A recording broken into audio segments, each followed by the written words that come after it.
Hello everyone, स्वागत है आपका मेरे यूट्यूब चैनल के सोनी स्टडी पॉइंट पर। और आज हम पढ़ने जा रहे हैं कक्षा 6 की पाठ्य पुस्तक मल्हार से पाठ 9 मैया मैं नहीं माखन खायो। इस पाठ का नाम है। देखिए बच्चों, ये जो पाठ है ये एक कविता है जो भगवान श्री कृष्ण के ऊपर लिखी है सूरदास जी ने। सूरदास जी जो थे वो 15वीं शताब्दी के कवि थे। इन्होंने भगवान श्री कृष्ण के ऊपर ही अपने ज़्यादातर रचनाएं लिखी हैं, ज़्यादातर कविताएं लिखी हैं, और ये सब भगवान श्री कृष्ण की बाल लीलाओं का वर्णन करते हुए लिखी हैं। तो आइए अब हम आगे पढ़ने जाते हैं कि उन्होंने यहाँ पर क्या लिखा है। वे कहते हैं, भगवान श्री कृष्ण माता यशोदा से कहते हैं कि मैया मैं नहीं माखन खायो। यहाँ पर माता यशोदा भगवान श्री कृष्ण से शिकायत करती हैं कि तुमने माखन खाया है, तो वो उसकी सफाई देते हुए भगवान श्री कृष्ण अपनी मैया से कहते हैं कि मैया मैं नहीं माखन खायो। यहाँ मैया शब्द का अर्थ है माता, और माता को वो कह रहे हैं कि माता मैंने माखन नहीं खाया है। भोर भयो गैयन के पाछे। भोर भयो मतलब भोर का अर्थ है सुबह, भयो मतलब हुई, गैयन मतलब गाय। तो वे यहाँ पर कहते हैं कि जब सुबह हुई थी तो मैं तो गाय चराने चला गया था। मधुबन मोही पठायो। मधुबन मतलब गार्डन या बगीचा। तो वे कहते हैं कि जब सुबह हुई थी तब तो मैं बगीचे में गायों को चराने चला गया था। चार पहर बंसीवट भटक्यो। चार पहर, यहाँ चार पहर का मतलब है एक दिन में 8 पहर होते हैं। 4 पहर दिन में होते हैं और 4 पहर रात में होते हैं। तो वो कहते हैं कि जब चौथा पहर था, 4 पहर जब हुए तो 4 पहर बंसीवट का मतलब है जहाँ वे बंसी बजाते थे। भटक्यो मतलब घूमा, कि 4 पहर तो मैं बंसी बजाते हुए घूमा। सांझ मतलब शाम। परे का अर्थ होता है पढ़ने पर। घर आयो, तो वो यहाँ कहते हैं कि 4 पहर तो बंसी बजाया और घूमा, मैं बंसी बजाते हुए घूमा, और सांझ पड़ा तो घर आया। मैं बालक बहियन को छोटो। मैं छोटा सा बालक हूँ। बहियन मतलब बाहें, कि मेरी बाहें तो इतनी छोटी हैं। छीको केही विधि पायो। यहाँ छीका शब्द जो है उसका मीनिंग होता है, छीका एक ऐसा पुराने ज़माने में यूज़ किया जाने वाला बर्तन होता है जिसमें दूध, दही, मक्खन, घी इस तरह की चीज़ें रखी जाती थी। एक गोल मिट्टी का पात्र होता था जिसको ऊंचाई पर, दीवार से ऊंचाई पर छत से टांगा जाता था रस्सियों के सहारे, ताकि कोई जानवर या कोई भी व्यक्ति उसे छेड़ ना सके, कोई बालक उसे हिला ना सके, गिरा ना सके, कोई जानवर उसे, कुत्ता बिल्ली जो होता है, गिरा ना सके। इसलिए उस छीके को ऊंचाई पर टांगा जाता था। तो वे यहाँ कहते हैं कि मैं तो छोटा बालक हूँ, मेरी बाहें छोटी हैं। छीको केही विधि पायो, तो उस छीके को मैं, केही मतलब कैसे, विधि मतलब किस प्रकार से, पायो मतलब पाऊँगा। मेरे तो बाहें इतनी छोटी हैं कि मैं उस छीके को कैसे हाथ लगा पाऊँगा। ग्वाल बाल सब बैर परे हैं। ग्वाल बाल यहाँ पर उनके जो फ्रेंड्स हैं उनको कहा गया है। ग्वाल मतलब जो गाय चराते हैं। तो जो सब बालक जो गाय चराने वाले सारे मेरे दोस्त हैं वो सब तो इस समय मेरे बैरी हुए पड़े, मेरे दुश्मन हो रहे हैं। बरबस मुख लपटायो। जो बरबस मतलब जबरदस्ती, मुख लपटायो जिन्होंने माखन को जबरदस्ती मेरे मुंह पर लपेट दिया है। मुख मतलब मुंह। तो आगे वे कहते हैं, तू माता मन की अति भोरी। तू माता, तुम मेरी माता, मन की अति भोरी, मन मतलब दिल की, अति मतलब बहुत, भोरी मतलब भोली। यहाँ भोरी शब्द ब्रज भाषा का शब्द है। तो वो कहते हैं कि हे माता, तुम तो मन की इतनी भोली हो। इनके कहे पति आयो, और इनके कहे में आ गई हो। पति आयो मतलब आ गई हो, कि माता तुम मन की इतनी भोली हो कि इनके कहे में आ गई हो। जिये तेरे कछु भेद उपजी है।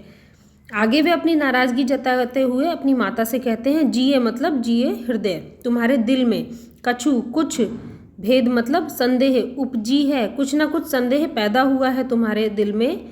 जानी परायो जायो। परायो शब्द है दूसरे का, जायो मतलब पुत्र या पैदा हुआ। तो जानी मतलब तुमने मुझे ऐसा जान लिया है। हे माता, तुम्हारे दिल में ऐसा कुछ संदेह उत्पन्न हुआ है, कुछ संदेह आया है कि तुमने तो मुझे दूसरे का पुत्र जान लिया है। ये ले अपनी लकुटी कमरिया। तो वहाँ नाराज़गी देते हुए अपनी माता से कहते हैं कि लो माता, अपनी लकुटी कमरिया भी वापस ले लो। लकुटी कमरिया क्या होता है? लकुटी एक शब्द है जिसको लकड़ी कहा गया है। कमरिया कंबल, मतलब जब गाय को चराने के लिए ग्वाले जाते थे तो अपने हाथ में एक लकड़ी और कंधे पे एक कंबल लेकर जाते थे।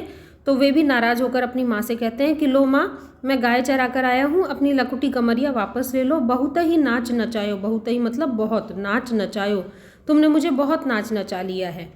सूरदास तब बिहसी जसोदा, आगे सूरदास जी कहते हैं कि बिहसी मतलब हंसकर, जसोदा यशोदा मैया, कि तब यशोदा मैया हंसकर लय उर कंठ लगायो, उर मतलब हृदय, कंठ मतलब गले, कि यशोदा मैया उनकी बातों से हंसती हैं, बहुत ज़ोर से हंसती हैं और फिर उन्हें अपने दिल और गले से लगा लेती हैं।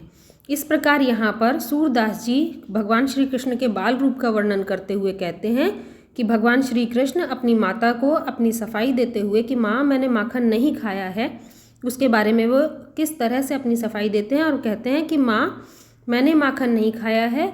भोर भयो गैयन के पाछे, जब सुबह हुई थी तब तो तुमने गायों के पीछे मधुबन मोही पठायो, बगीचे में मुझे भेज दिया था। चार पहर बंसीवट भटक्यो, 4 पहर मैं बंसी बजाता हुआ घूमा था और सांझ परे घर आयो, शाम हुई तब मैं घर में आया था। मैं बालक बहियन को छोटो, मैं तो इतना छोटा बालक हूँ, मेरी बाहें इतनी छोटी हैं। छीको कहीं विधि पायो, कि छीके तक तो मेरा हाथ भी नहीं जाता है, तो मैंने उसे कैसे हाथ लगाया।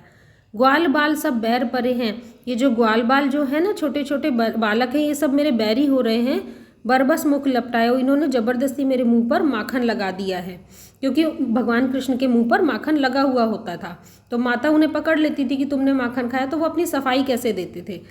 तू माता मन की अति भोरी, वे कहते हैं कि माता तुम तो मन की इतनी भोली हो, इनके कहे पति आयो, इनके कहे में आ जाती हो।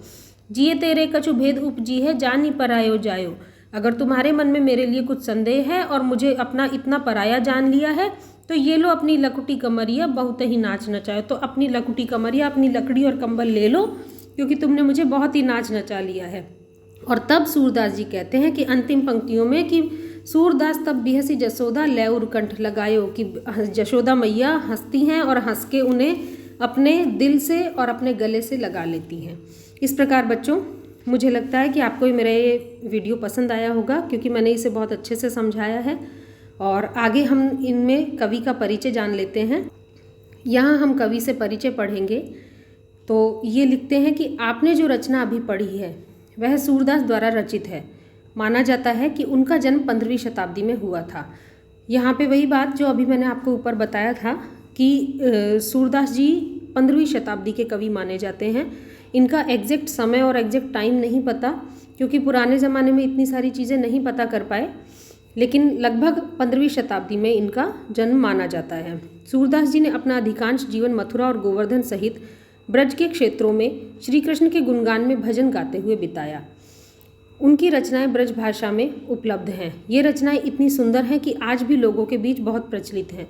उनकी अधिकतर कविताओं में भगवान श्री कृष्ण की बाल लीलाओं का मनोहारी वर्णन है। ये कविताएं अत्यंत लोकप्रिय हैं और देश भर में प्रेम से गाई जाती हैं। अपनी उत्कृष्ट रचनाओं के लिए वे महान कवि सूरदास कहलाए। उनकी मृत्यु 16वीं शताब्दी में हुई थी। इस प्रकार हम ये मानते हैं कि सूरदास जी ने जो भगवान श्री कृष्ण की कविताएं लिखी हैं वो उनके बाल रूप और मनोहर रूप का वर्णन करते हैं। इस प्रकार मुझे आशा है कि बच्चों आपको मेरा ये वीडियो पसंद आया होगा और ये पद भाग आपको अच्छे से समझ आया होगा। अगर आपको मेरा वीडियो पसंद आया तो इसे लाइक करें, अपने फ्रेंड्स के साथ शेयर करें और मेरे चैनल को सब्सक्राइब करें। मिलते हैं अपने नेक्स्ट वीडियो में, तब तक के लिए बाय।